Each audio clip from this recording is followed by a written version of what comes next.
Hello दोस्तों, स्वागत है आप सभी का आपकी आज की क्लास में। आज आपका प्रैक्टिस सेट नंबर 3 है जो कि आपका यूपीएसआई के लिए है।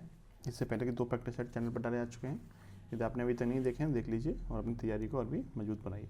तो चलिए बिना किसी देरी के शुरू करते हैं आज का practice set number 3।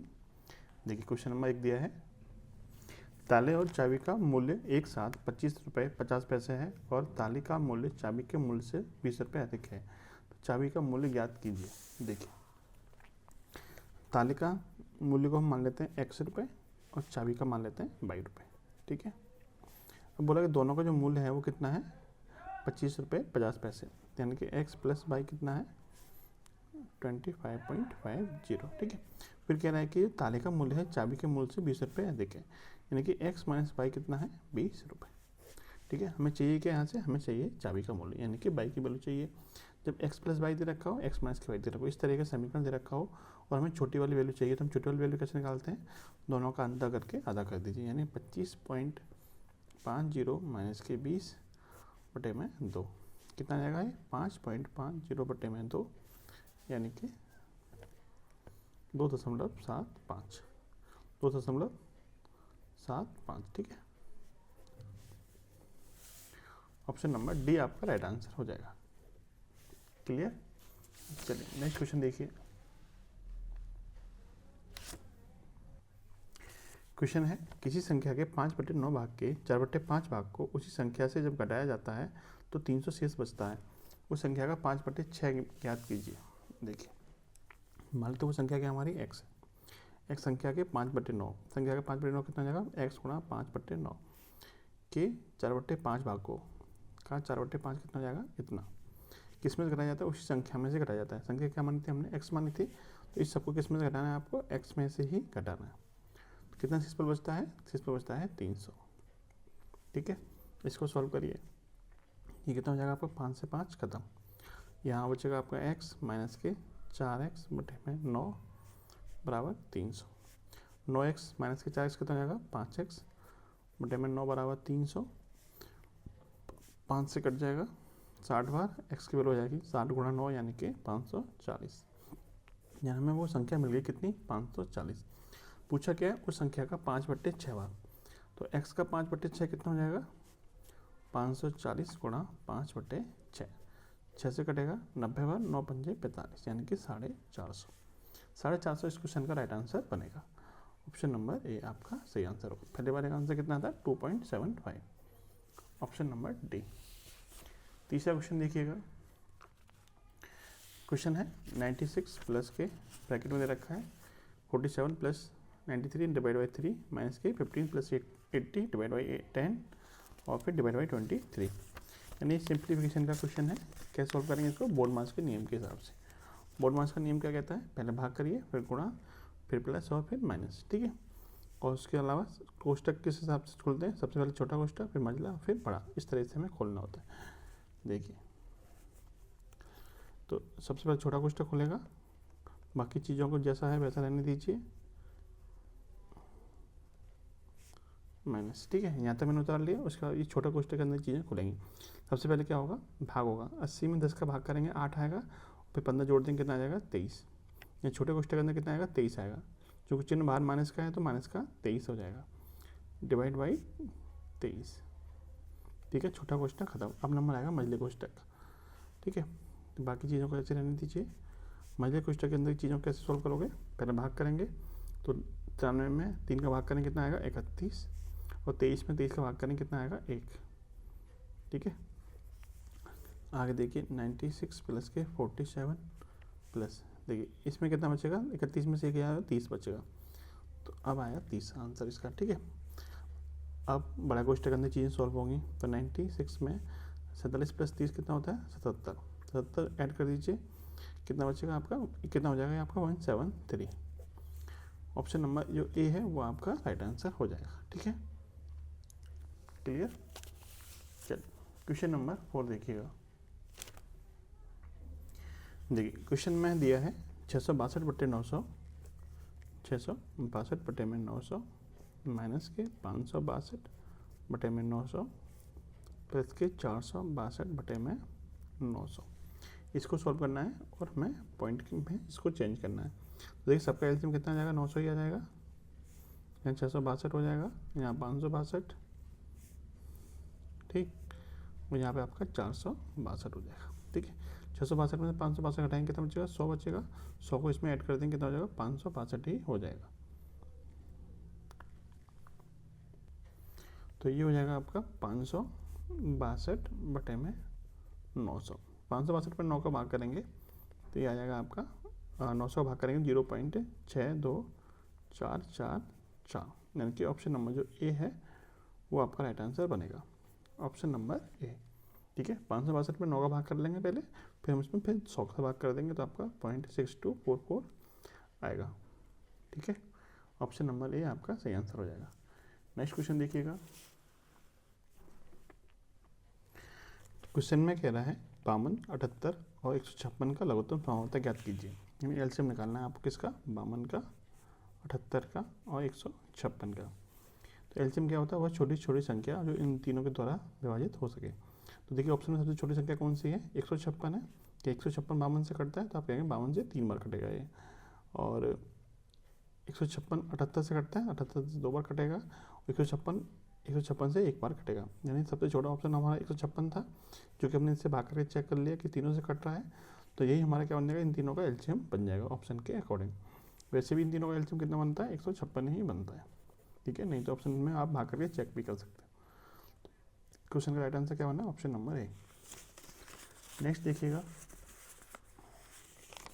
Question number 6 में बोला है यदि 2x + 3 अनुपात 5x + 4 का 3 गुना अनुपात है 3:4 का, तो x का वर्ग ज्ञात कीजिए।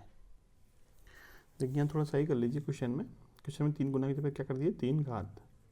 ठीक है, उस हिसाब से इसका सॉल्यूशन दे रखा है आपको बुक वाले ने।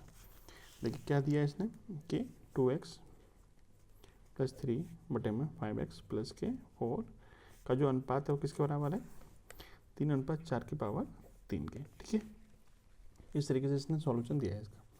अब इसको सॉल्व करिए तो ये हो जाएगा आपका 2x + के 3 बटे में 5x + के 4 बराबर 3 का क्यूब कितना होता है 27 और 4 का क्यूब होता है 64। ठीक है, इसको आगे सॉल्व करिए, 64 गुणा इधर होगा, 64 दूनी 128x + के 64 × 192 बराबर 27 × 5 135x + 27 चौक कितना होता है 108। ठीक, 28 में से 135 में से 128 कट जाएगा, कितना बचेगा 7x बचेगा, और 192 में से 108 घटा देंगे कितना बचेगा 84 बचेगा। तो यहाँ से आपको x की वैल्यू कितनी मिल जाएगी, 84 बटे 7 यानी कि 12। x की वैल्यू मिल गई 12, लेकिन आपको पूछा क्या है, संख्या का वर्ग पूछा है। तो x का वर्ग कर दीजिए, 12 का वर्ग हो जाएगा यानी कि 144। ऑप्शन नंबर सी आपका राइट आंसर हो जाएगा। नेक्स्ट क्वेश्चन देखिएगा। देखिए क्वेश्चन है एक संख्या के 70% और दूसरी संख्या के 30% का योग 360 है। यदि इन दो संख्याओं के योग का 20% 160 है तो दूसरी संख्या का 2/5 ज्ञात कीजिए। एक संख्या x मान ली हमने, दूसरी संख्या हमने y मान ली। एक संख्या का 70% x का कितना परसेंट, x का 70% और y का कितना परसेंट 30%, दोनों का योग कितना है तो 360 है।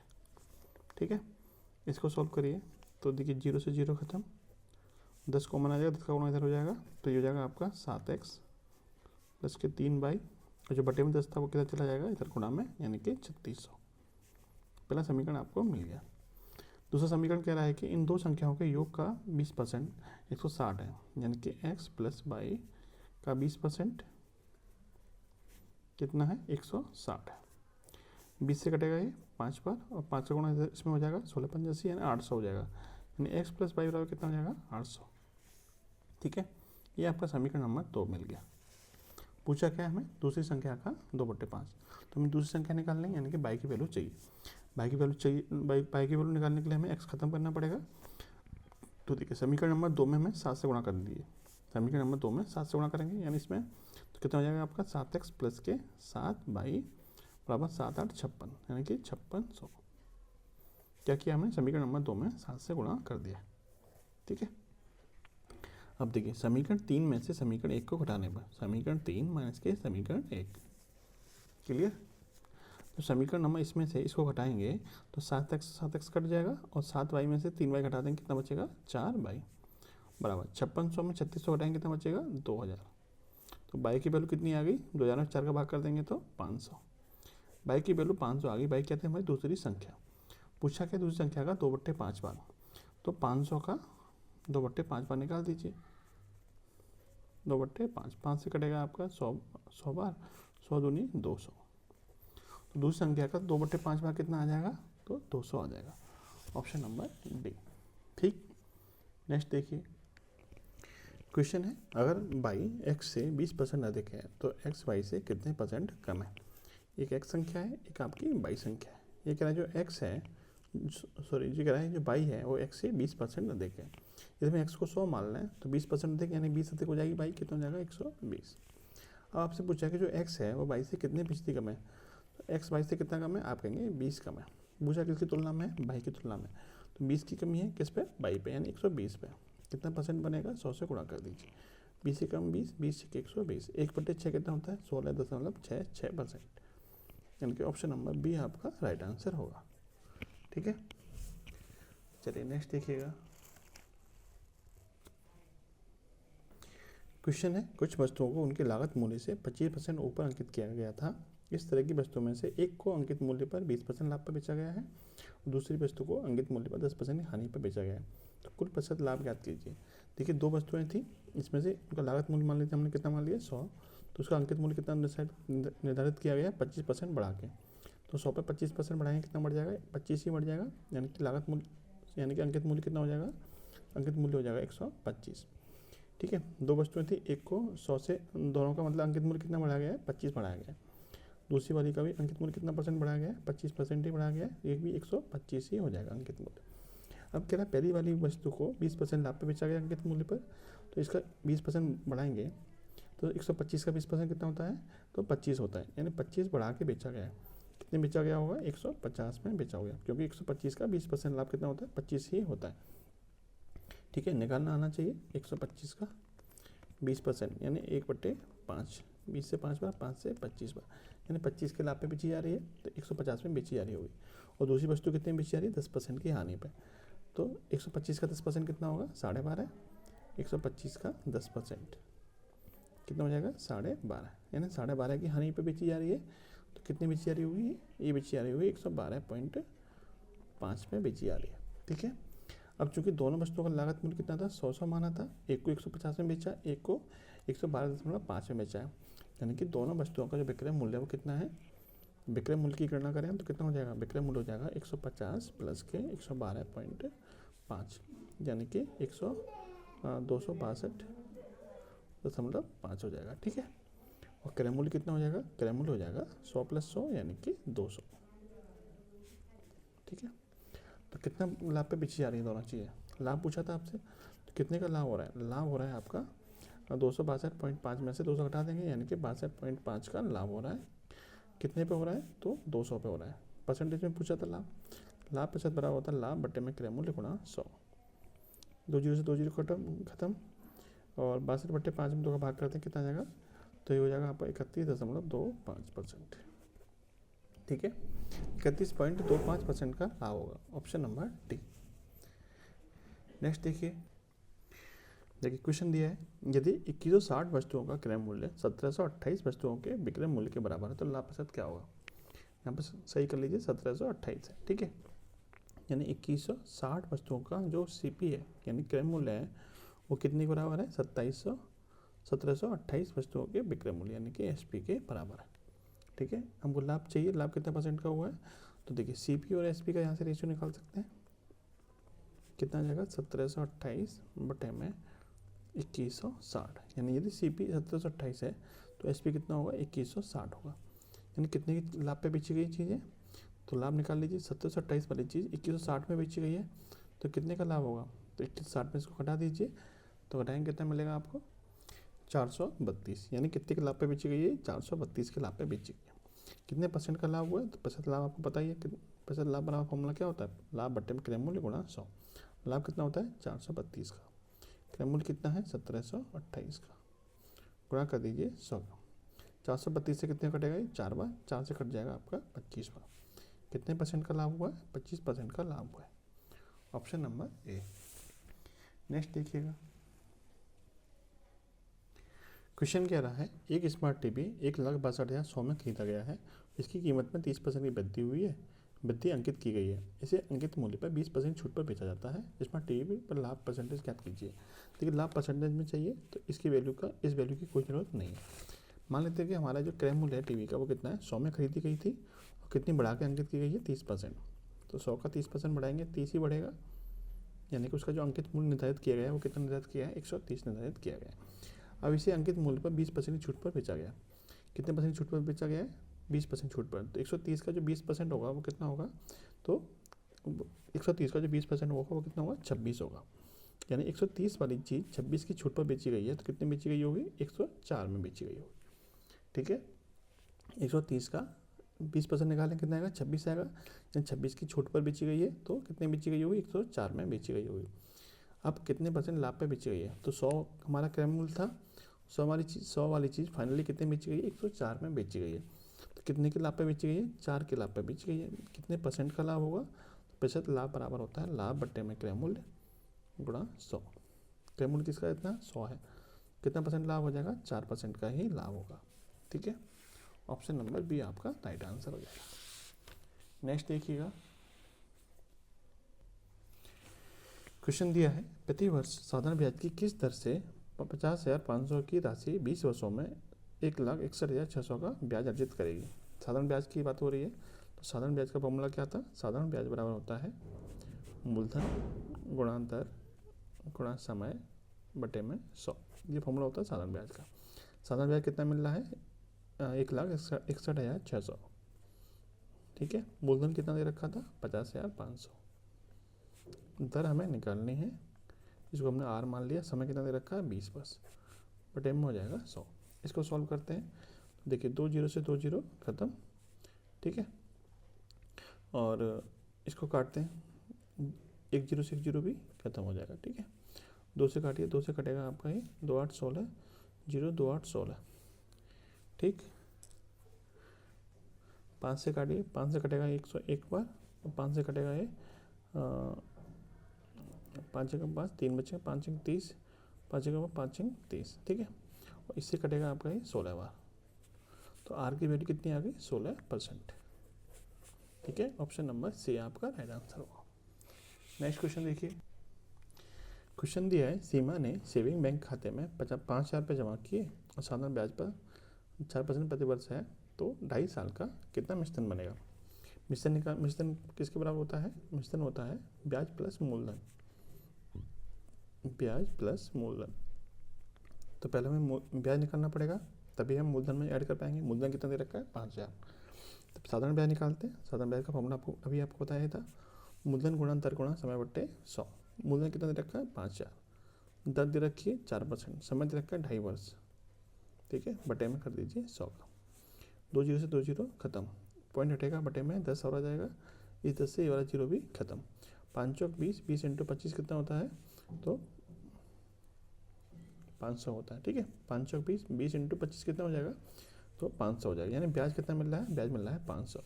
तो मिश्रण कितना बन जाएगा, मिश्रण बन जाएगा मूलधन प्लस ब्याज, यानी 500 प्लस के 5,000 कितना हो जाएगा, 5500। तो मिश्रण बन जाएगा आपका 5500, ऑप्शन नंबर सी। नेक्स्ट देखिए क्वेश्चन में कह रहा है कि यदि 22,500 की राशि 50% वार्षिक चक्रवृद्धि ब्याज दर पर उधार दी जाती है, तो कितने वर्षों के बाद में वो 50,625 हो जाएगी। ठीक है, 50,625 हो जाएगी। देखिए आपको पी दे रखा है कितना, यानी मूलधन दे रखा है 22,500, और मिश्रण यानी कि ए दे रखा है कितना, 50,625। दर दे रखी है, टी दे रखा है आपको 50%, एन आपको चाहिए। ठीक है, ये हमें निकालना है। आपको फॉर्मूला पता है, क्या फॉर्मूला होता है, ए बराबर P into 1 plus R upon 100 की पावर एन। ठीक है, ये दे रखा है आपको 50,625, पी दे रखा है 22,500, आर दे रखा है 50% और एन हमें चाहिए। ठीक, 50 से कटेगा 1 बार, 50 से 2 बार, और इसको काटिए, 25 से कटेगा 900 बार, और 25 से कटेगा 25 दूनी 50, और 0 25 दूनी 50, 2025 बार। ठीक है, और काटिए इसको 9 से काटिए, 100 बार कटेगा, 9 से कटेगा आपका ये 225 बार, ठीक है। और 25 से काटिए 4 बार, 25 से कट जाएगा 9 बार, यानी इधर बचेगा आपका 9, इधर बचेगा आपका 4 और 1 प्लस 1/2 को स्क्वायर करिए, 2 एकम 2 1 3, 3/2 हो जाएगा, कि पावर कितना हो जाएगा n, ठीक। आगे देखिए 4 को इधर ले आइए तो जाएगा 9/4 बराबर 3/2 की पावर n। 9/4 का आप ले सकते हो 3/2 की पावर 2 बराबर 3/2 की पावर n। तुलना करेंगे तो n की वैल्यू कितनी मिल जाएगी आपको, 2 मिल जाएगी। यानी आपसे पूछा था तो समय कितना हो जाएगा, 2 वर्ष, ऑप्शन नंबर ए, ठीक है। चलिए नेक्स्ट देखिएगा। क्वेश्चन है, विनीता ने प्रतिवर्ष 4% की दर से चक्रवृद्धि ब्याज पर 5,000 रुपये 3 साल के लिए उधार दिए थे। 3 साल के बाद विनीता कितना राशि प्राप्त करेगी, यानी मिश्रण आपको बताना है, ठीक है। दर कितनी दे रखी है, 4%, समय दे रखा है आपको 3 वर्ष। तो आपको पता होना चाहिए 3 वर्ष के लिए 4% की दर से प्रभावी दर क्या बनती है, तो प्रभावी दर बनती है आपकी 12.4864, ठीक है। ये आपकी प्रभावी दर बनती है, ठीक है, ये आपको पता होना चाहिए। 12.4864% प्रभावी दर बनेगी 3 साल के लिए। बस इतना आपको क्या निकालना है, ब्याज निकालना है, यानी इतना % आपको ब्याज मिल जाएगा 3 साल पे। तो देखिए कितना ब्याज बनेगा आपका, तो 5,000 रुपये राशि थी, दर कितना % ब्याज मिलेगा आपको, 12.4864%, ठीक है। परसेंटेज हटेगा तो बटे में 100 आ जाएगा, 2 जीरो से 2 जीरो खत्म, ठीक है। और 5 का गुणा कर लेते हैं पहले इसमें, तो ये हो जाएगा आपका 5 चौक 20, 5 चौक 30 और 2 32, 40 और 3 43, और 5 चौक 20 और 4 24, और 12 5 60 हो तो 62, ठीक है। और ये हो जाएगा आपका पॉइंट आ जाएगा आपका यहाँ पे 624.32, इतना आपको क्या मिल जाएगा, ब्याज मिल जाएगा, ठीक। चक्रवृद्धि ब्याज पूछा गया कितनी राशि वापस मिलेगी, तो 5,000 रुपये जो उधार दिए तो वो तो मिलेगा ही मिलेगा, प्लस इतना ब्याज उसको और मिलेगा, यानी कि 5,000 प्लस के 624.32, यानी कि 5624.32 रुपये उसे वापस मिल जाएंगे, जो कि आपको ऑप्शन नंबर बी में दिया हुआ है, ठीक है। यानी पहले आपको ब्याज निकालनी पड़ेगी, ब्याज को मूलधन में ऐड कर दीजिए, आपका मिश्रण निकल के आ जाएगा, क्लियर। चलिए नेक्स्ट देखिए। क्वेश्चन कह रहा है, अर्जुन ने 28,000 से एक व्यवसाय शुरू किया और बाद में 84,000 के साथ भास्कर इसमें शामिल हो गया। यदि वर्ष के अंत में लाभ को समान रूप से विभाजित किया जाता है तो भास्कर कितने महीने के बाद शामिल हुआ था। देखिए दोनों को समान लाभ के रूप में मिल रहा है, मतलब वर्ष के अंत में से दोनों को समान लाभ मिल रहा है। समान लाभ कब मिलता है, जब दोनों के द्वारा लगाया गया हिस्सा क्या हो, समान हो। तो इसने कितना लगाया, 28,000 रुपये लगाए, कितने साल के लिए, कितने महीने के लिए, 12 महीने के लिए लगाए। इसने कितने लगाए, 84,000 रुपये, कितने महीने के लिए, वो हमें निकालना है। दोनों के द्वारा लगाया हिस्सा क्या है, बराबर है, तभी संभव है जब कि लाभ दोनों के द्वारा बराबर बट रहा है, ठीक। इसको सॉल्व करिए तो 28 दिया 84, यानी 3 बार कटेगा, 3 से कटेगा 4 बार, यानी x की वैल्यू कितनी आ गई, 4। यानी उसने जो पैसा लगाया है भास्कर ने 84,000 रुपये, वो कितने महीने के लगाया है, 4 महीने के लिए। लेकिन आपसे पूछा कितने महीने के बाद शामिल हुआ है, तो कितने महीने के बाद शामिल होगा वो, तो 12 महीने टोटल समय था, जिसमें 4 महीने उसने लगा दिया, इसका मतलब 8 महीने के बाद वो बिजनेस में शामिल हुआ है, ठीक है। 8 महीने के बाद में बिजनेस में शामिल हुआ है, कितने महीने के लिए, 4 महीने के लिए, ठीक। ऑप्शन नंबर डी आपका सही आंसर होगा। नेक्स्ट क्वेश्चन देखिएगा। क्वेश्चन है, एक विज्ञान मंच में भाग लेने के लिए पंजीकृत छात्रों के एक समूह की औसत आयु 17 वर्ष है। 16 साल की औसत उम्र वाले 10 नए छात्र मंच से जुड़ते हैं, जिसकी वजह से सभी छात्रों की औसत उम्र 16.5 साल में परिवर्तित हो जाती है। छात्रों की प्रारंभिक संख्या ज्ञात कीजिए जिन्होंने मंच के लिए पंजीकरण किया था। मान लेते शुरू में छात्र कितने थे, x थे, जिनकी औसत उम्र कितनी थी, 17 साल थी, ठीक है। तो इनका योग कितना हो जाएगा, देखिए ये संख्या है, ये औसत है, तो योग कितना बनेगा, योग बन जाएगा 17x, ठीक है, क्योंकि योग बराबर क्या होता है, औसत गुणा संख्या। यानी शुरू के जो छात्र थे x, उनका आयु का योग कितना हो जाएगा, 17x, कितना होगा, 17x। फिर कह रहा है 16 साल की औसत उम्र वाले 10 नए छात्र मंच में जुड़ते हैं, जिसकी वजह से सभी छात्रों की औसत उम्र कितनी हो जाती है, 16.5 साल हो जाती है। यानी कितने छात्र जुड़ते हैं, तो 16 साल के कितने छात्र हैं, 10 छात्र हैं, यानी 10 छात्र हैं और सभी की औसत कितनी है, 16 साल। यानी कितना और हो जाएगा, 16 गुणा 10, यानी 160 साल उसमें और जुड़ जाएंगे। कितना, जितना पहले योग था उसमें 160 साल और जुड़ जाएंगे। अब जो नया औसत है वो कितना है, तो नया सभी का औसत कितना हो जाएगा, 16.5 साल, 16.5 साल नया औसत है, और छात्र कितने हो जाएंगे x प्लस 10। ठीक है,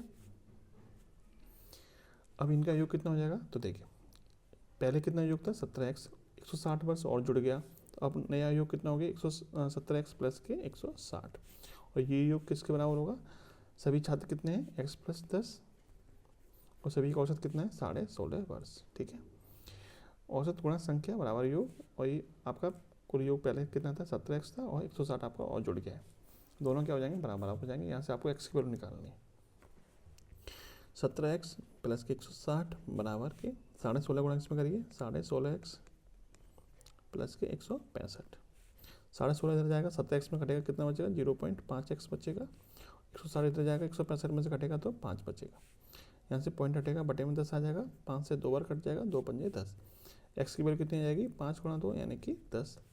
यानी शुरू में छात्र कितने थे, शुरू में छात्र थे 10। ऑप्शन नंबर सी आपका राइट आंसर हो जाएगा। ठीक है, चलिए नेक्स्ट क्वेश्चन देखा जाए। क्वेश्चन है 14 पदों का औसत 260 है, पद कितने हैं 14, औसत कितना है 260, तो इनका योग कितना हो जाएगा, योग हो जाएगा औसत गुणा संख्या यानी कि 14 गुणा 260, तो ये हो जाएगा आपका 0 और 3640 हो जाएगा। ठीक है, अब फिर कह रहा है कि 12 पदों का औसत कितना है 250, यानी 14 पदों में से 12 का औसत कितना है 250 है, तो इनका योग कितना हो जाएगा 12 गुणा 250 यानी कि 3000। अब कह रहे हैं जो शेष 2 पद हैं उनका औसत बताइए, तो शेष 2 पदों का योग कितना होगा, तो देखिए 14 का योग 3650 है, तो 12 का योग 3000 है, 2 का योग कितना बचेगा, तो 3640 में से 3000 घटा दीजिए यानी कि 640 उनका योग हो जाएगा।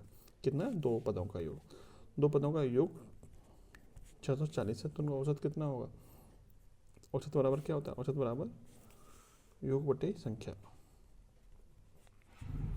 योग बटे में संख्या, संख्या कितनी है 2, 2 से भाग कर दीजिए कितना आ जाएगा 320, तो जो शेष 2 पद हैं उनका औसत कितना बनेगा 320 बनेगा। Option number D. नेक्स्ट देखिए, क्वेश्चन दिया है ए अकेले 24 दिनों में एक काम को कर सकता है, बी उसी काम को 18 दिनों में कर सकता है। ए कर सकता है 24 दिनों में और बी कर सकता है उसे 18 दिनों में। पूछा है कि दोनों लोग मिलकर उसे कितने दिन में काम खत्म कर देंगे, काम के आधे भाग को।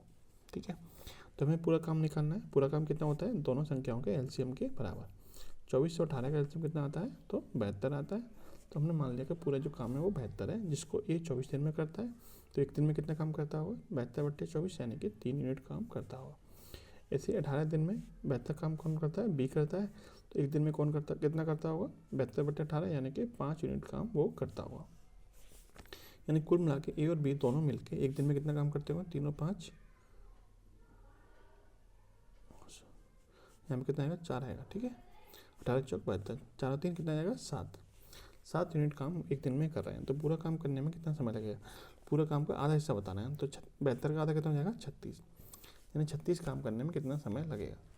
तो देखिए समय कितना लगेगा, एक दिन में 7 काम कर रहे हैं तो 36 काम करने में कितना समय लगेगा 36 बट्टे 7, यानी कि 5 सही 1 बट्टे 7 दिन का समय लगेगा। ठीक है, ऑप्शन नंबर डी। नेक्स्ट देखिएगा,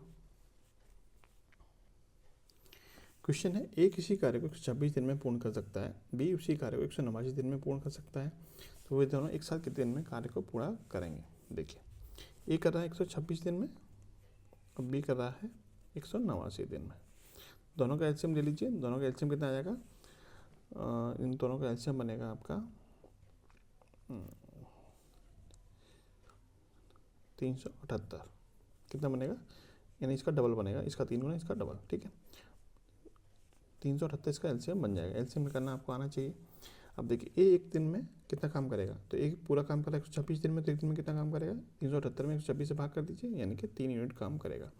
ऐसे ही 189 दिन में पूरा काम कर रहा है बी, तो एक दिन में कितना काम कर रहा होगा 2 यूनिट काम कर रहा होगा। दोनों मिलकर एक दिन में कितना काम कर रहे होंगे, तीनों तो 5 यूनिट काम कर रहे होंगे। पूरा काम करने में कितना समय लगेगा, तो समय लग जाएगा, एक दिन में 5 काम कर रहे हैं तो पूरा काम 378 करने में कितना समय लगेगा 378 बट्टे 5 यानी कि हो जाएगा आपका 75.6। ठीक है, ऑप्शन नंबर ए आपका राइट आंसर होगा।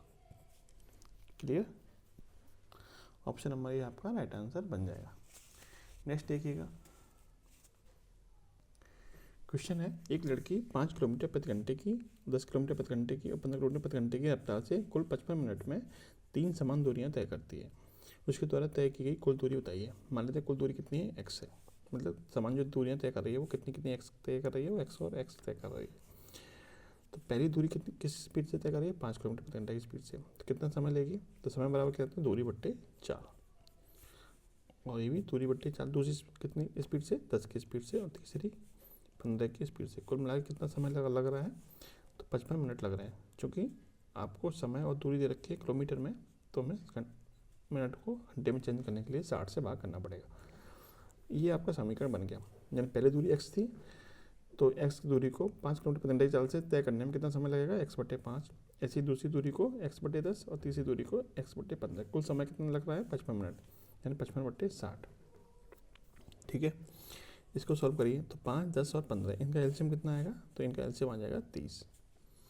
5 से कटेगा 6 बार, यानी 6x हो जाएगा, यहाँ पे 3x हो जाएगा और यहाँ पे 2x हो जाएगा, जो कि बराबर हो जाएगा आपका 55/60 के। ठीक है, तो 6 और 3 9 2 11, 11x/30 बराबर 55/60। 30 से कटेगा 2 बार और 11 से कटेगा 5 बार। 5/2 कितना होता है, तो 2.5 होता है। तो x की वैल्यू कितनी आ गई, 2.5 किलोमीटर। पूछा क्या था, कुल दूरी कितनी थी, x प्लस x यानी 3x। तो 3x की वैल्यू कितनी हो जाएगी, 2.5 गुणा 3 यानी कि 7.5 किलोमीटर।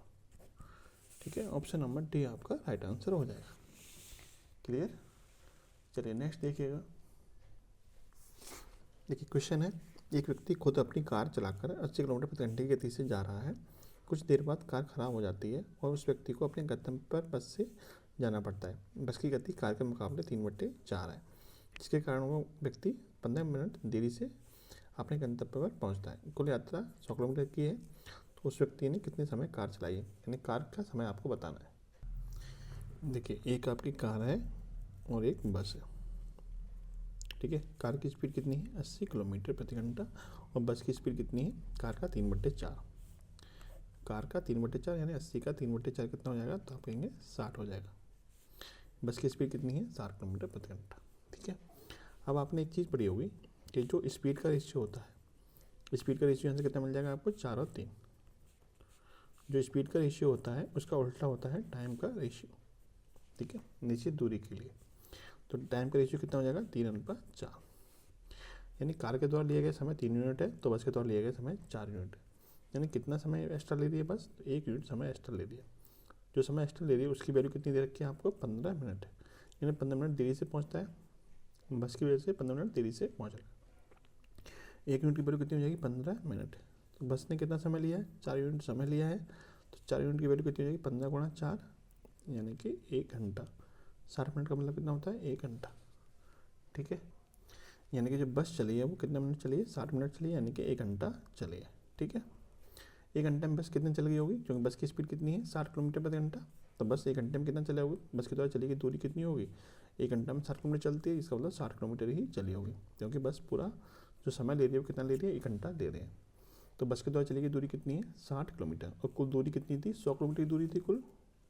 तो 100 में से 60 चल गई बस, तो कार कितना चली होगी, कार चली होगी 100 माइनस के 60 यानी कि 40 किलोमीटर। ठीक है, आपसे यही पूछा था कि ये 40 किलोमीटर दूरी चल रही है कार, इसको चलने में से कितना समय लगेगा, और कार की स्पीड है कितनी, 80 किलोमीटर प्रति घंटा है। तो कितना समय लगेगा, समय बराबर होता है दूरी बट्टे 4। दूरी कितनी है, 40 किलोमीटर, 4 कितनी है, 80, 1/2 घंटा। 1/2 घंटे का मतलब कितना होता है, 30 मिनट होता है। ठीक है, क्योंकि आपको जो ऑप्शन दे रखे हैं वो मिनट में दे रखे हैं, तो कितना आ जाएगा, 30 मिनट। Option number A. ठीक है, ऑप्शन नंबर ए आपका राइट आंसर हो जाएगा। नेक्स्ट देखिएगा। देखिए क्वेश्चन कह रहा है कि ब्रांड एक्स टी शर्ट की कुल बिक्री, देखिए 3 तरह 2006 से लेकर 2009 तक की बिक्री दिखा रखी है टी शर्ट की, 3 अलग अलग कंपनियों की। ठीक है, एक्स, वाई और जेड। फिर क्वेश्चन में कह रहा है कि ब्रांड एक्स टी शर्ट की कुल बिक्री के आधे और ब्रांड जेड टी शर्ट की कुल बिक्री के बीच में क्या अंतर है। तो ब्रांड एक्स की हम कुल बिक्री निकालते हैं पहले। तो ब्रांड एक्स की बिक्री कितनी कितनी है, तो देखिए पहली साल है आपकी 1150। ठीक है, 2007 में कितनी है, 1000। 2008 में कितनी है, 1100। और 2009 में कितनी है, तो ये है आपकी 900। कुल मिला के कितनी बिक्री हो जाएगी, तो ये कुल मिला के बिक्री हो जाएगी आपकी 4150। ठीक है, इसका आधा कर देंगे, कितना हो जाएगा 2075। ठीक है, यानी जो एक्स ब्रांड है उसकी कुल बिक्री का आधा कितना हो जाएगा 2075। ऐसे हम जेड का निकालना है, जेड में कितनी बेची है, 2006 में जेड ने बेचा 850, 2007 में 750, 2008 में 900 और 2009 में 1100। ठीक है, कितना हो जाएगा आपका 3600। अब दोनों का हमें क्या चाहिए, अंतर चाहिए था, दोनों का अंतर कर दीजिए। 3600 में से 2075 को घटा दीजिए, कितना हो जाएगा आपका ये 1525। ठीक है, 1525 आपका राइट आंसर बन जाएगा, जिसके ऑप्शन ऊपर दे रखे हैं। देखिए ये सवाल आपको दिया हुआ था, 2009 में ब्रांड जेड टी शर्ट की कुल बिक्री, 2009 में ब्रांड जेड टी शर्ट की कुल बिक्री कितनी है, 2009 में जेड की कुल बिक्री कितनी है 1100। और ब्रांड बाई टी शर्ट की कुल बिक्री कितनी है, तो ब्रांड बाई की कुल बिक्री आपको पूरे साल में निकालना पड़ेगा, जो कि 2006 में 950 है, और 2007 में 1100 है, 2008 में आपकी 1150 है, और 2009 में आपकी 850 है। इन सबको जोड़ लेते हैं, कितना आएगा आपका, देखिए ये हो जाएगा आपका 2100, 3200, 3200 और 4050 आएगा। ठीक है, और ये कितना था 1100। दोनों का अंतर पूछा था, क्या पूछा था, कुल बिक्री का कितना परसेंटेज हमें निकालना था। तो ये परसेंटेज निकालना है। अब तो पूछा कि जो 1100 है वो 4050 का कितना परसेंट है। परसेंटेज निकालने के लिए हमें 100 से गुणा करना पड़ता है। ठीक है, इसको आगे सॉल्व करिए, 0 से 0 खत्म। ठीक है, 5 से काटिए, 5 से कट जाएगा आपका 81 बार, 5 से कट जाएगा 22 बार। ये हो जाएगा 22 गुणा 100 यानी 2200, 2200 बटे में 81, 2200 बटे में 81 कितना आएगा, तो 27.16% आएगा, जो कि आपको ऑप्शन नंबर बी में दिया हुआ है। ठीक, क्वेश्चन नंबर 25 देखिएगा। क्वेश्चन में कह रहा है, यदि 2160 वर्ग मीटर क्षेत्रफल वाले एक आयताकार खेत की लंबाई और चौड़ाई 5:3 के अनुपात में है, तो खेत की लंबाई और चौड़ाई ज्ञात कीजिए। देखिए जब आपको लंबाई चौड़ाई ऑप्शन दे रखी है तो ऐसा ऑप्शन ढूंढ लीजिए जिसमें अनुपात क्या बनना हो, 5:3 बनना हो। देखिए इसमें आपका 5:3 नहीं बनना है, इसमें भी नहीं बनना है, इसमें भी नहीं बनना है, एक ही ऑप्शन है जिसमें 5:3 बन रहा है, तो डायरेक्ट आपका आंसर निकल के आ जाएगा। बाकी इसको करेंगे कैसे वो देखिए। देखिए आपको लंबाई और चौड़ाई का अनुपात दे रखा है 5:3, तो लंबाई मान सकते हैं हम 5x, चौड़ाई मान सकते हैं हम 3x। दोनों का क्षेत्रफल दे रखा है, तो क्षेत्रफल बराबर क्या होता है, लंबाई गुणा चौड़ाई, लंबाई गुणा चौड़ाई। ठीक है, लंबाई कितनी दे रखी है 5x, चौड़ाई दे रखी है 3x, कुल मिला कितना हो जाएगा आपका 15x², जो कि बराबर दे रखा है आपको कितने के, 2160 के। ठीक है, इसको आगे सॉल्व करिए, 15 से काटिए, 15 × 15 और 6 बचेंगे, 15 चौक 60, फिर 6 बचेंगे, 15 चौक 60। x² की वैल्यू 144 है, तो x की वैल्यू कितनी जाएगी 12, x की वैल्यू 12 है, तो 5x की वैल्यू 12×5 60 और 3x की वैल्यू 12×3 36। लंबाई हो जाएगी 60 और चौड़ाई हो जाएगी 36, 60 और 36 आपका राइट आंसर बन जाएगा। ठीक है, चलिए नेक्स्ट देखिएगा। क्वेश्चन है, एक समांतर चतुर्भुज में संलग्न भुजाओं की लंबाई क्रमशः 11 एवं 13 मीटर है, यदि एक विकर्ण 16 मीटर है तब दूसरे विकर्ण की लंबाई बताइए। देखिए समांतर चतुर्भुज दे रखा है आपको, ठीक इस तरह के समांतर चतुर्भुज है, इनकी भुजाएं क्या क्या हैं, तो ये 11 है, ये 13 है। आपको पता है समांतर चतुर्भुज में आमने सामने भुजाएं क्या होती हैं, समान होती हैं। ठीक है, इसका एक विकर्ण दे रखा है कितना 16 मीटर। पूछा कि इस विकर्ण की लंबाई आपसे पूछिए, दूसरे विकर्ण की लंबाई आपसे पूछिए, तो इसमें संबंध क्या बनता है, समांतर चतुर्भुज में एक संबंध होता है, वो क्या होता है, यानी यदि इसको हम ए मान लें, ए बी सी और डी, संबंध क्या बनता है, संबंध बनता है ए बी का स्क्वायर प्लस के बी सी का स्क्वायर, सी डी का स्क्वायर प्लस डी ए का स्क्वायर बराबर होता है दोनों विकर्णों के वर्गों का योग, यानी कि ए सी का स्क्वायर प्लस के बी डी का स्क्वायर। क्लियर। अब हमें 5 वैल्यू आपको दे रखी है, छठी वैल्यू हमें निकालनी है। ए बी कितना है 13, 13 का वर्ग कर देंगे कितना आएगा 169, बी सी कितना है 11, 11 का वर्ग 121, सी डी है आपका 13, 169 आ जाएगा, और डी है आपका 11, 121 आ जाएगा, बराबर ए सी कितना है 16, 16 का वर्ग कितना होता है 256, प्लस बी डी हमें निकालना है, तो बी डी को ऐसे ही रहने दीजिए। ठीक है, इसको आगे सॉल्व करिए। देखिए इन सब का जोड़ कितना बनेगा, इन सब का जोड़ बन जाएगा आपका 580 बराबर 324 माइनस के बी डी का स्क्वायर। ठीक है। 324 इधर जाके प्लस है, सॉरी 324 इधर जाके माइनस का हो जाएगा। 580 में से 324 को माइनस 256 था नहीं,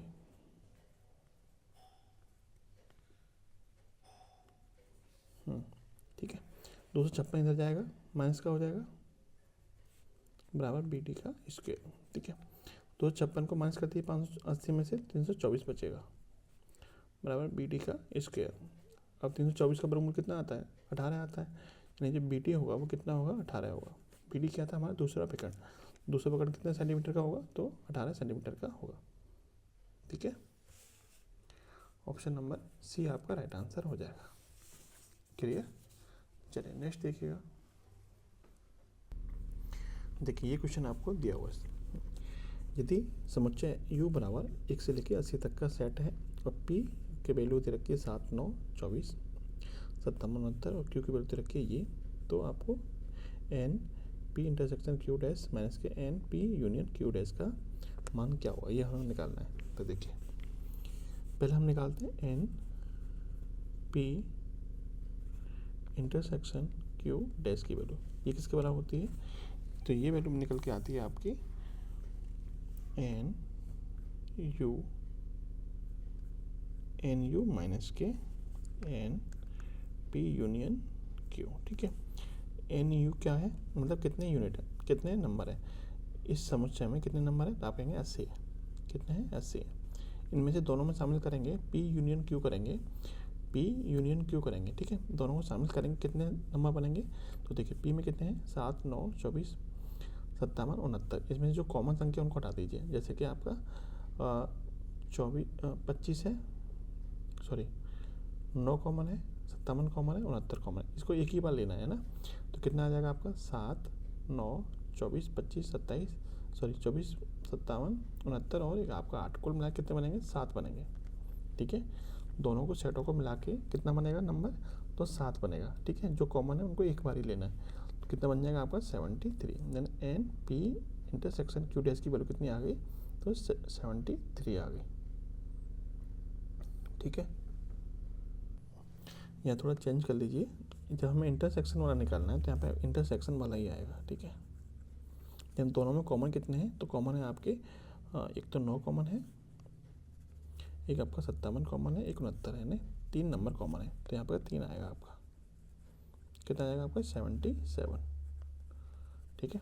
ऐसे ही हमें निकालना है N P union Q dash के वैल्यू, एन यू माइनस के, दोनों को शामिल करेंगे, कितने नंबर बन रहे थे, दोनों को शामिल करने पे आपके देखिए ये नंबर बनेंगे आपके, सब शामिल करके लिखेंगे तो कितना लिखेंगे, 7, 8, 9, 24, 25, 57 और 69, कितने नंबर हैं, 3 और 3, 6, 7 नंबर है, ठीक है।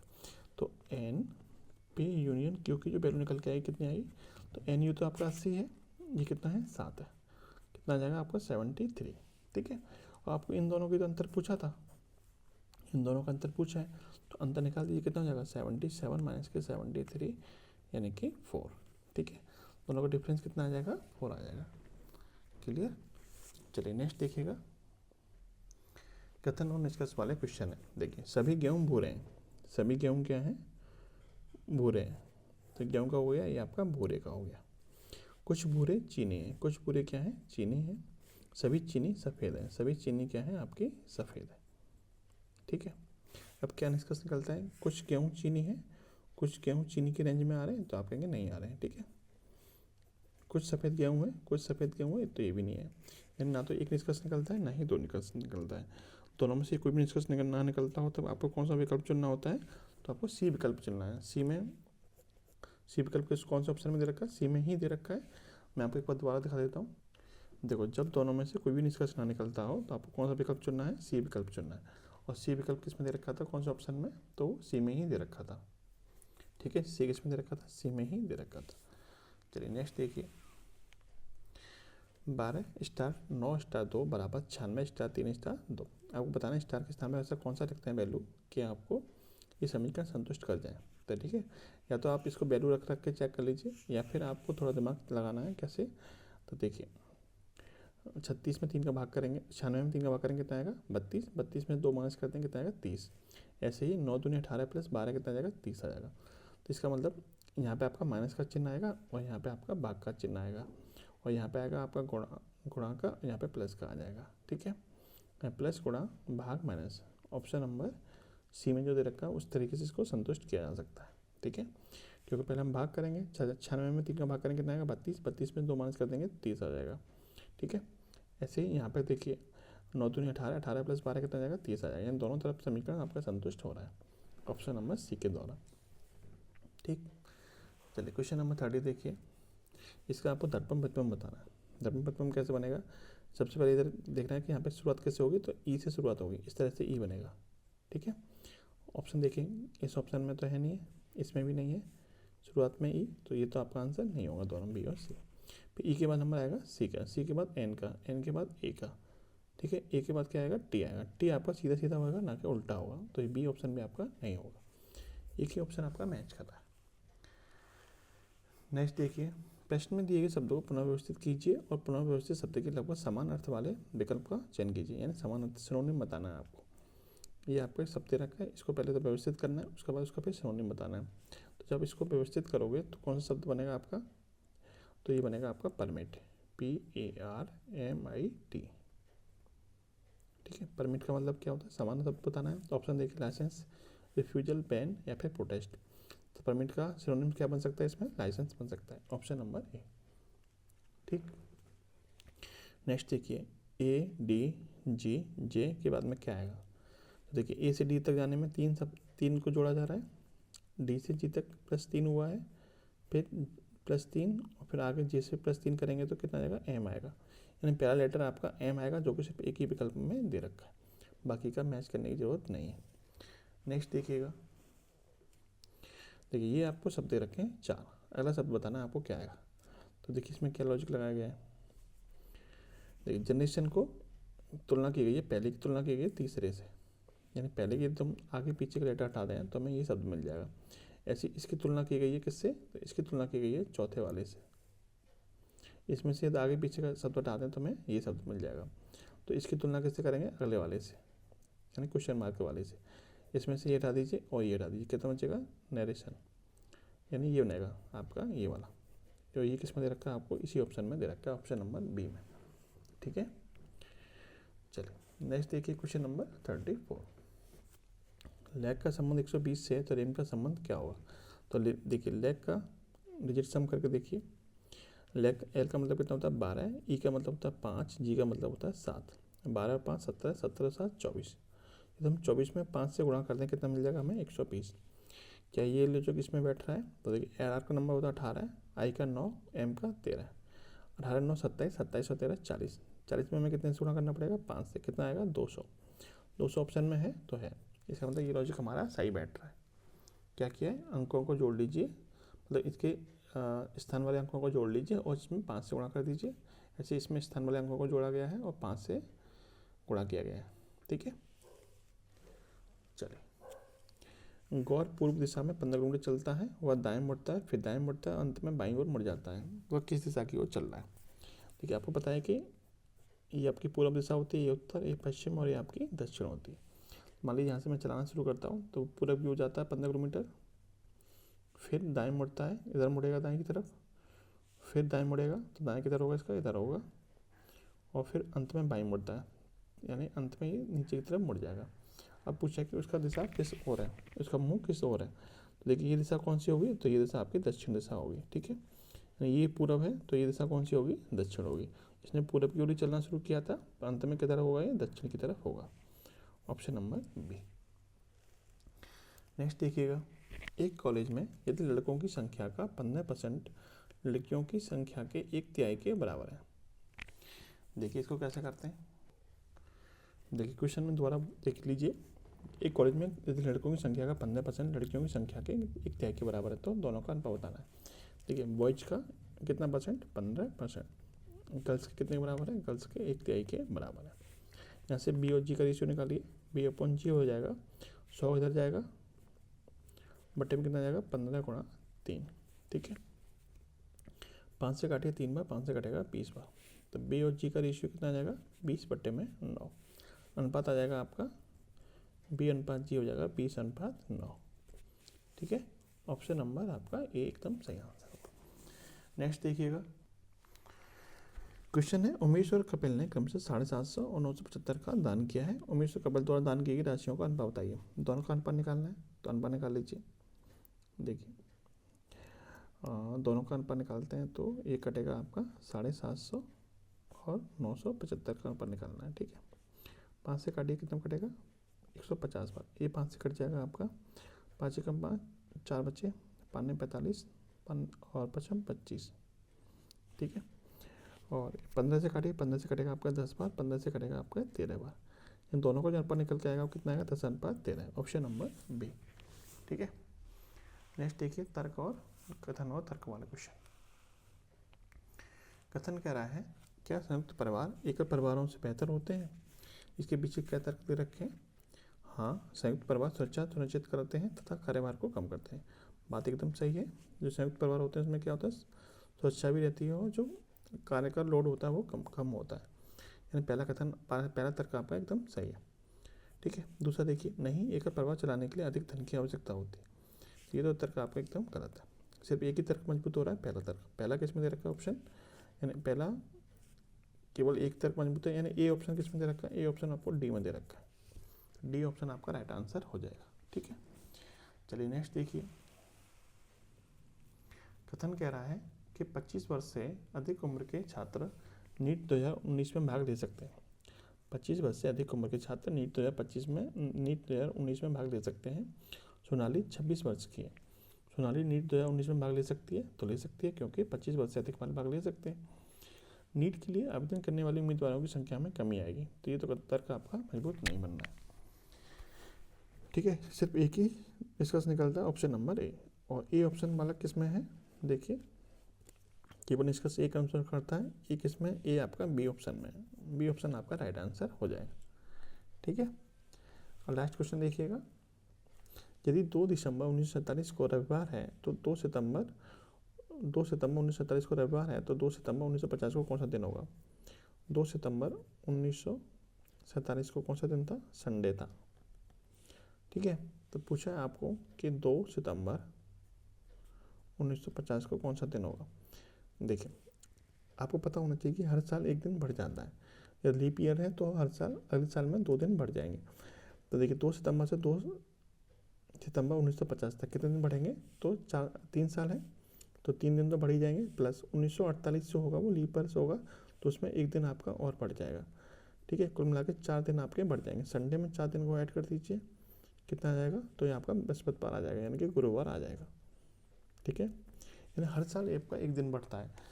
तो 47 से 48 में जाने में एक दिन बढ़ेगा, 48 से 49 में जाने में एक दिन बढ़ेगा, 49 से 50 में जाने में एक दिन बढ़ेगा। लेकिन जो 48वां वर्ष होगा 1948 में, उस वो लीप वर्ष होगा, तो उसमें एक दिन एक्स्ट्रा और बढ़ जाएगा, यानी कि उसमें 2 दिन बढ़ेंगे। तो 47 में एक दिन 48 में एक दिन बढ़ेगा, 49 और 50, और जो 48 होगा उसका एक दिन और बढ़ जाएगा। कुल मिला कितने दिन बढ़ जाएंगे? तो 4 दिन बढ़ जाएंगे। तो संडे में 4 दिन जोड़ दीजिए, कितना हो जाएगा? गुरुवार हो जाएगा। ऑप्शन नंबर सी आपका राइट आंसर होगा। ये था आज का प्रैक्टिस सेट। वीडियो अच्छी लगी हो तो लाइक और शेयर करना मत भूलना। जय हिंद, जय भारत।